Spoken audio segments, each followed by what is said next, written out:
சீனா தனக்கு இப்படி ஒரு பெரிய சிக்கல் உருவாகும் அப்படிங்கறத நினைச்சு கூட பார்த்திருக்க மாட்டாங்க.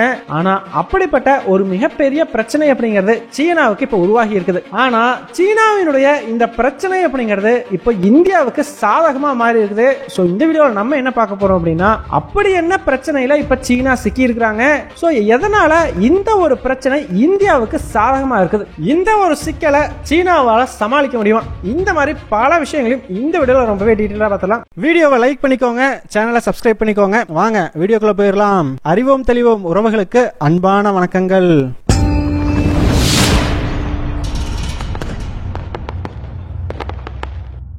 முதல் விஷயமா, சைனாவுக்கு கடந்த ஒரு 2 நாட்கள் ரொம்பவே மோசமான நாட்கள் தாங்க சொல்லி ஆகணும். காரணம், அடுத்த ஒரு 5 வருடங்களுக்கு நிலைமை எப்படி மோசமா போக போகுது அப்படிங்கறத சைனாவுக்கு இந்த 2 நாட்களே உணர்த்தி இருக்கும். அப்படி என்னப்பா ஆயிடுச்சு அப்படின்னு கேட்டீங்கன்னா, ட்ரம்ப் இன்னும் அதிபராகவே பொறுப்பேற்றுக்கலங்க.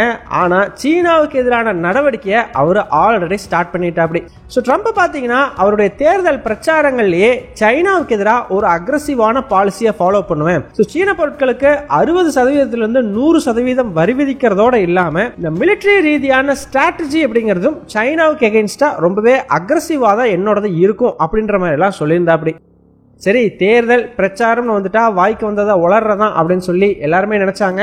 ஆனா ட்ரம்ப் பாத்தீங்கன்னா, நான் ஒன்னும் சும்மா சொல்லல, உண்மையிலுமே சைனாவுக்கு எதிராக அக்ரெசிவா தான் இருக்க போற அப்படிங்கறத காமிச்சிருக்கா. அப்படி என்னப்பா அவர் பண்ணிட்டாருன்னு கேட்டீங்கன்னா, ஆக்சுவலா அமெரிக்காவில் அதிபருக்கு அடுத்ததா பாத்தீங்கன்னா 2 ரொம்பவே முக்கியமான பதவிகள் உண்டுங்க. ஒன்னு செக்ரட்டரி ஆஃப் ஸ்டேட், இன்னொன்னு நேஷனல் செக்யூரிட்டி அட்வைசர். ஸோ வெளிநாடுகள் கூட கம்யூனிகேட் பண்றது அப்படின்னு வந்துட்டாலே இந்த 2 பதவிகளும் ரொம்ப ரொம்ப ரொம்ப முக்கியமான பதவிகள். ஏன், நம்மளே நம்ம வீடியோஸ்ல பல முறை செக்ரட்டரி ஆஃப் ஸ்டேட்டான ஆண்டனி பிளிங்கனை பத்தி பார்த்திருப்போம். இஸ்ரேல் ஹமாஸ் போர்ல அவர் பல முறை பேச்சுவார்த்தை நடத்துறது, அதை பண்றது இதை பண்றதுன்னு சொல்லி மத்திய கிழக்குகளுக்கு விசிட் பண்ணியிருந்திருப்பார். ஸோ இதற்கு காரணம், அமெரிக்காவோட ரெப்ரசன்டேட்டிவா மற்ற நாடுகள் கூட கம்யூனிகேட் பண்றது, இந்த பேச்சுவார்த்தைகளை நடத்தி வைக்கிறது, இது எல்லாமே செக்ரட்டரி ஆஃப் ஸ்டேட்ங்கிற அந்த பதவியில் இருக்கக்கூடிய நபரோட பொறுப்பு தான். அடுத்ததா பாத்தீங்கன்னா நேஷனல் செக்யூரிட்டி அட்வைசர். சோ இது ரொம்ப ரொம்ப முக்கியமான பதவி. இந்த மிலிட்டரி ஸ்ட்ராட்டஜின்னு வந்துட்டாலே, சோ மிலிட்டரி ரீதியா ஒரு நாட்டுக்கு எதிராக என்ன மாதிரியான ஸ்ட்ராட்டஜியை அமெரிக்கா ஃபாலோ பண்ணணும் அப்படிங்கறது எல்லாத்தையுமே இந்த ஒரு பதவியில் இருக்கக்கூடிய நபர் தான் தீர்மானிப்பாரு. சோ இப்போ இந்த பதவியில் இருக்கிறவர் பாத்தீங்கன்னா ஜேக் சுலைவன் அப்படிங்கிறவர் தான் இருக்கா. ஆனா இவர் பாத்தீங்கன்னா ரொம்ப ரஃப் அண்ட் டஃபா, இந்த அக்ரெசிவான பர்சன்லாம் கிடையாது. அதுக்கு காரணம், இந்த நேஷனல் செக்யூரிட்டி விஷயங்கள்ல பென்டகான் எடுக்கக்கூடிய முடிவுகள் தான் இறுதியான முடிவா இருக்கும். சோ மிலிட்டரி ஸ்ட்ராட்டஜின்னு வந்துட்டாலே பென்டகானோட டெசிஷன் தான் ஃபைனல். சோ அதனால தான் இந்த நேஷனல் செக்யூரிட்டி அட்வைசருக்கும் பென்டகானுக்கும் பெருசா எந்த ஒரு கிளாஷும் வந்துடக்கூடாது அப்படிங்கிறதுனால இந்த ஜேக் சுலிவன் அப்படிங்கிற மாதிரி ரொம்ப அக்ரெசிவா இல்லாத ஒரு நபரை பைடன் அரசாங்கம் அந்த பதவியில அமர்த்தி இருக்கிறதா சொல்லப்படுது. சோ ஜேக் சுலிவன் பாத்தீங்கன்னா இன்னும் முக்கிய பதவியில் இருந்தாலுமே கூட நம்ம வீடியோஸ்லயே அவரை பல முறை நம்ம பார்த்திருக்க மாட்டோம். அப்பப்பதான் இந்த ஜேக் சுலிவன் அப்படிங்கிற வார்த்தையவே நம்ம பயன்படுத்தி இருப்போம். சோ சிம்பிளா சொல்லணும் அப்படின்னா, அமெரிக்கா ஒரு நாடு கூட எந்த மாதிரியான உறவை மெயின்டைன் பண்ண போகுது அப்படிங்கறதே இந்த 2 பதவியில் இருக்கக்கூடிய நபர்கள் தான் முடிவு செய்வாங்க. சோ செக்ரட்டரி ஆஃப் ஸ்டேட் அந்த நாடோட கம்யூனிகேட் பண்றது, இந்த மாதிரி விஷயங்களை முடிவு செய்வாரு. இன்னொரு பக்கம் நேஷனல் செக்யூரிட்டி அட்வைசர்ங்கிறவர் அந்த நாடு கூட மிலிட்டரி ரீதியா என்ன மாதிரியான உறவை அமெரிக்கா மெயின்டைன் பண்ணணும், என்ன ஸ்ட்ராட்டஜியை ஃபாலோ பண்ணணும்ங்கறத முடிவு செய்வார். சோ இந்த 2 முக்கிய பதவிகளையும் இப்ப ட்ரம்ப் என்ன பண்ணிருக்காருன்னு பாத்தீங்கன்னா, சைனாவுக்கு ரொம்ப எகென்ஸ்டா இருக்கக்கூடிய 2 பேரை பணியில் அமர்த்தியிருக்கா. இதுதான் இப்ப சைனாவுக்கு வயிற்றுல புளிய கரைச்சிருக்குதுன்னே சொல்லலாம். இந்த 2 பேர்த்திலயுமே ரொம்ப முக்கியமான நபர் யாருன்னு பாத்தீங்கன்னா, இந்த நேஷனல் செக்யூரிட்டி அட்வைசர் பதவிக்கு ட்ரம்ப் தேர்வு செஞ்சிருக்கிறதா சொல்லப்படுற மைக் வால்ஸ் அப்படிங்கிற அந்த நபர் தான். இந்த மைக் வால்ஸ் அப்படிங்கிறவரு எந்த அளவுக்கு சீன எதிர்ப்பாளர் அப்படின்னு பாத்தீங்கன்னா, அமெரிக்க அரசாங்கம் இப்போ உக்ரைன் இஸ்ரேல் ஹமாஸ் போர், இந்த 2 போர்லயும் இன்வால்வ் ஆயிருக்கிறாங்க இல்லையா. இந்த 2 போரையும் வேக வேகமா முடிக்க பார்க்கணும். எந்த மாதிரி இந்த போரை முடிவுக்கு கொண்டு வந்தாலும் அதை பத்தி கவலை இல்லை. ஆனா சீக்கிரமா இந்த 2 போர்களையும் முடிச்சுட்டு சைனா பக்கம் தன்னோட போக்கஸை திருப்பணும்னு சொல்லக்கூடிய ஒரு நபர். ஏன்பா, சைனா பக்கம் போக்கஸை திருப்புறதுக்கும் இந்த 2 நாடுகள்ல நடக்கக்கூடிய போரை முடிவுக்கு கொண்டு வர்றதுக்கும் என்ன சம்பந்தம் இருக்குதுன்னு மைக் வால்ஸ் கிட்ட கேட்ட பொழுது அவர் என்ன சொல்லியிருக்காருன்னு பாத்தீங்கன்னா, உக்ரைன்லயும் இஸ்ரேல்லையும் போர் நடக்கிறதுனால அமெரிக்க அரசாங்கம் இந்த 2 நாடுகளுக்கும் பெரிய அளவுக்கு ஆயுத உதவி அப்படிங்கறத பண்றாங்க. மிலிட்டரி பட்ஜெட்ல 3/4 மேல இந்த 2 நாடுகளுக்குமே ஒதுக்கிடுறாங்க.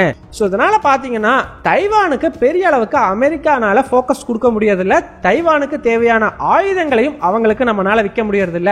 ஸோ சைனா தான் நம்மளுடைய மிக முக்கியமான எதிரி. அப்படி பார்க்கும் பொழுது தைவானுக்கு முடிந்த அளவுக்கு ஆயுதம் எல்லாம் கொடுத்து அவங்கள சைனாவுக்கு எதிராக ரெடி பண்ணி வைக்கணும். ஸோ அதை தான் நம்ம இப்போ ஃபோக்கஸ் பண்ணணுமே தவிர இந்த ரெண்டு இடத்துலையும் நம்ம பெருசா ஃபோக்கஸ் கொடுக்க தேவையில்லை அப்படின்ற மாதிரி ஒரு பதில சொல்லியிருக்கா. அப்படி அதாவது அவங்களுக்கு ஆயுதம் கொடுக்கறதுனால தைவானுக்கு ஆயுதம் கொடுக்க முடியறது இல்லையா, அதனால அதை முடிச்சுட்டு தைவானுக்கு ஆயுதங்களை அதிக அளவுக்கு சப்ளை பண்ணுங்க அப்படிங்கிறது தான் மைக் வால்ஸினுடைய ஒரு கருத்து.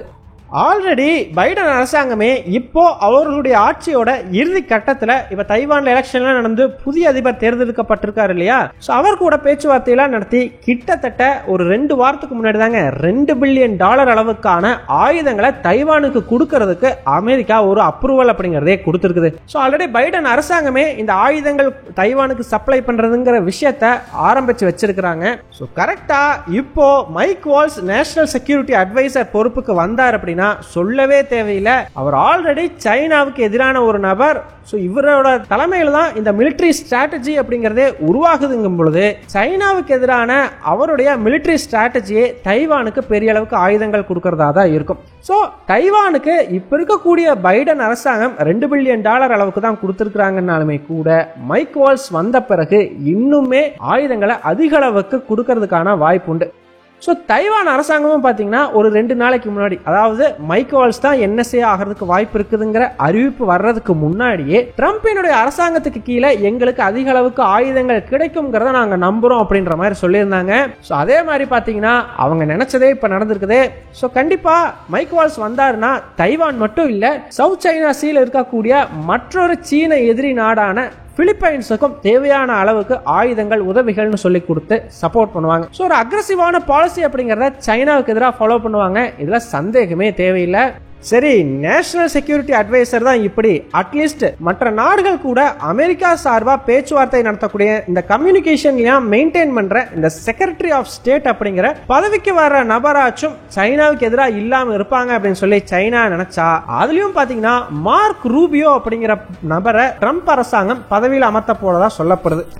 ஸோ இந்த மார்க் ரூபியோவும் சைனாவுக்கு ரொம்பவே எதிரான நபர். ஸோ இவருமே பார்த்தீங்கன்னா சைனாவோட டிக்டாக் ஆப் இருக்குது பார்த்தீங்களா, அதுக்கு எதிராக இன்வெஸ்டிகேட் பண்ணணும், ஹுவாவே ஆப்பை எல்லாம் அமெரிக்காக்குள்ள தடை செய்யணும், இந்த மாதிரியான விஷயங்கள் எல்லாம் சொன்ன நபர். ஸோ இந்த மார்க் ரூபியோ பொறுத்த வரைக்கும் கொஞ்சம் இன்ட்ரெஸ்டிங்கான பர்சன் அப்படின்னே சொல்லலாம். கடந்த 2016ஆம் ஆண்டு ட்ரம்புக்கு எதிராக டெமோக்ராட்டிக் கட்சி, அதாவது கமலா ஹாரிஸினுடைய கட்சியில நின்று போட்டியிட்டவர். ஸோ ட்ரம்ப் பார்த்தீங்கன்னா இவர் லிட்டில் ரூபியோன்னு சொல்லி ரொம்பவே கலாய்ச்சி பேசுனதெல்லாம் உண்டு.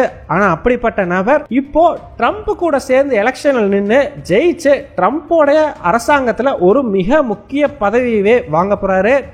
இந்த செக்ரட்டரி ஆஃப் ஸ்டேட் அப்படிங்கிறது ரொம்பவே முக்கியம் அப்படிங்கிறத நம்ம இஸ்ரேல் ஹமாஸ் போர்லேயே பார்த்துருப்போம். ஸோ ஒரு இடத்துல பேச்சுவார்த்தை நடத்துறது, ஒரு டிப்ளமேட்டிக்கா விஷயங்களை கொண்டு போறது எல்லாமே இவங்க கையில தான் இருக்குது. ஸோ அந்த பதவிக்கும் சீனாவுக்கு எதிரான ஒரு நபரே வந்து உட்கார்ந்து இருக்கிறதுனால சைனாவுக்கு பார்த்தீங்கன்னா இதுலயும் ஒரு வில்லங்கம் உருவாகி இருக்குது. ஸோ யோசிச்சு பாருங்க, அமெரிக்க அதிபரான ட்ரம்ப்பும் சைனாவுக்கு எதிரான ஒரு நபர், இன்னொரு பக்கம் அவருக்கு அடுத்த 2 முக்கிய பதவிகள் இருக்கிற செக்ரட்டரி ஆஃப் ஸ்டேட், அதே மாதிரி நேஷனல் செக்யூரிட்டி அட்வைசர், இவங்களும் பார்த்தீங்கன்னா சைனாவுக்கு எதிரான நபர்களாகவே இருக்கிறாங்க. ஸோ அதனால இந்த ஒரு 4 வருட காலம் அப்படிங்கிறது சைனாவுக்கு ரொம்ப ரொம்ப மோசமாக தான் போக போகுது. இன்னொரு பக்கம் இந்தியாவுக்கு பார்த்தீங்கன்னா அதுக்கு அப்படியே ஆப்போசிட்னு சொல்லலாம். முக்கியமா இந்த மார்க் ரூபியோங்கிற நபர் சொன்னோம் இல்லையா, செக்ரட்டரி ஆஃப் ஸ்டேட், அவரு இந்தியா கூட அமெரிக்கா ஒரு நல்ல உறவை மெயின்டைன் பண்ணணும். சைனா பாகிஸ்தான் உறவு அப்படிங்கிறது இந்தியாவுக்கு மட்டும் இல்ல, அமெரிக்காவுக்கும் கண்டிப்பா பிரச்சனையா தான் மாறும். ஸோ அந்த ஒரு உறவுக்கு எதிராக அமெரிக்கா இந்தியா பக்கம் நிற்கணும், பாகிஸ்தானுக்கு எதிராக பொருளாதார தடைகளை இந்தியா விதிக்கணும் அப்படிங்கிறது எல்லாமே வந்து சொல்லியிருக்கா. அப்படி ஸோ டொனால்டு ட்ரம்ப்புமே பார்த்தீங்கன்னா பாகிஸ்தானுக்கு எகெயின்ஸ்டா பல விஷயங்களை பண்ணியிருக்கா. அப்படி ஸோ பாகிஸ்தானுக்கு கொடுக்கப்பட்ட அந்த மிலிட்டரி எய்ட் அப்படிங்கிறதெல்லாம் கம்ப்ளீட்டா நிறுத்தினாரு. ஸோ இப்போ அதே மாதிரி பாகிஸ்தான் கூட ஒத்த கருத்து உள்ள செக்ரட்டரி ஆஃப் ஸ்டேட் அப்படிங்கிறவர் பதவி ஏற்றிருக்கிறது இந்தியாவுக்கு ரொம்பவே சாதகமான விஷயமா பார்க்கப்படுது. இந்தியா கூட அவர் உறவை மெயின்டைன் பண்ணணும்னு சொல்லியிருக்காருங்கிறதுனால கண்டிப்பா அந்த ஒரு நபர் பதவி ஏற்றா இந்தியா கூட ஒரு நல்ல கம்யூனிகேஷனை மெயின்டைன் பண்ணுவாருங்கிறத நம்பலாம். அதே மாதிரி இன்னொரு பக்கம் நேஷனல் செக்யூரிட்டி அட்வைசரா இருக்கக்கூடிய மைக் வால்ஸ் பாத்தீங்கன்னா சைனாவுக்கு எதிரான நம்மளுடைய மிலிட்டரி ரிலேட்டட் ஸ்ட்ராட்டஜிஸ்ல இந்தியா ரொம்ப முக்கிய புள்ளியா இருக்கும். ஸோ இந்தியா கூட அமெரிக்கா டிஃபென்ஸ் ரிலேட்டடாக எல்லா உறவையும் நல்லா மெயின்டைன் பண்ணிக்கணும் அப்படிங்கிறத சொல்லியிருக்கா. அப்படி அது மட்டும் இல்லை, இந்த மைக் வால்ஸ் அப்படிங்கிறவர் பார்த்தீங்கன்னா இந்தியா கவுகசஸ் அப்படிங்கிற அமைப்பினுடைய தலைவர். சோ அதனால ஆல்ரெடி இவருக்கும் இந்தியாவுக்கும் ஒரு கம்யூனிகேஷன் லிங்க் அப்படிங்கறதெல்லாம் உண்டு. சோ அப்படிப்பட்ட ஒரு நபர் நேஷனல் செக்யூரிட்டி அட்வைசரா வர்றது இந்தியாவுக்கு மேலும் சாதகமா அமையும். So secretary of state, national security adviser, இந்த ரெண்டு பேரும் சைனாவுக்கு எதிராக இருக்கிறாங்க. அதே சமயம் இந்தியாவுக்கு ஆதரவாகவும் இருக்க வாய்ப்புண்டு. சைனாவை பொறுத்த வரைக்கும் இப்ப இருக்கிற ஒரே ஒரு நல்ல விஷயம் என்ன அப்படின்னு பாத்தீங்கன்னா, டொனால்டு ட்ரம்ப் ஆட்சிக்கு வர்றதுக்கு முன்னாடியே வேக வேகமா இந்தியா கூட ஒரு அமைதி ஒப்பந்தம் அப்படிங்கறத கையெழுத்திட்டாங்க. அப்படி மட்டும் கையெழுத்திடலனா இந்தியா ரீதியாகவும் சைனாவுக்கு மிகப்பெரிய பிரச்சனைகள் அப்படிங்கிறது கொடுக்கப்பட்டிருக்கும். ஸோ இந்த ஒரு கூட்டணிங்கிறது இது சைனாவுக்கு எதிராக ரொம்ப ரொம்ப வலுவாக இருந்திருக்கிறதுக்கான வாய்ப்புண்டு. ஸோ இப்போ இந்தியா பார்த்தீங்கன்னா சைனாவுக்கு எகெயின்ஸ்டாக ரொம்ப அக்ரெசிவான மூவ்ஸ் எடுக்கிறதுல இருந்து கொஞ்சம் விலகி இருப்பாங்க. மேபி ஒரு உறவை வந்து ரீகெயின் பண்ணலாமே அப்படின்னு சொல்லி. ஸோ இந்த ஒரே ஒரு விஷயம் தான், சைனா இப்போ இந்தியா கூட கொஞ்சம் அந்த பிரச்சனைகள்லாம் தீர்த்திருக்கிறது தான் சைனாவுக்கு இருக்கிற ஒரே ஒரு நல்ல விஷயம். மற்ற எல்லா பக்கமுமே, தைவானா இருக்கட்டும், அமெரிக்காவா இருக்கட்டும், பிலிப்பைன்ஸா இருக்கட்டும், எல்லா பக்கமுமே சீனாவுக்கு பிரச்சனைகள் தான் இருக்குது. ஸோ என்ன பண்ணுது சீனா, இதை எப்படி சமாளிக்குது அப்படிங்கிறதெல்லாம் வெயிட் பண்ணி பார்க்கலாம். சோ ஃபைனலா நீங்க என்ன நினைக்கிறீங்க?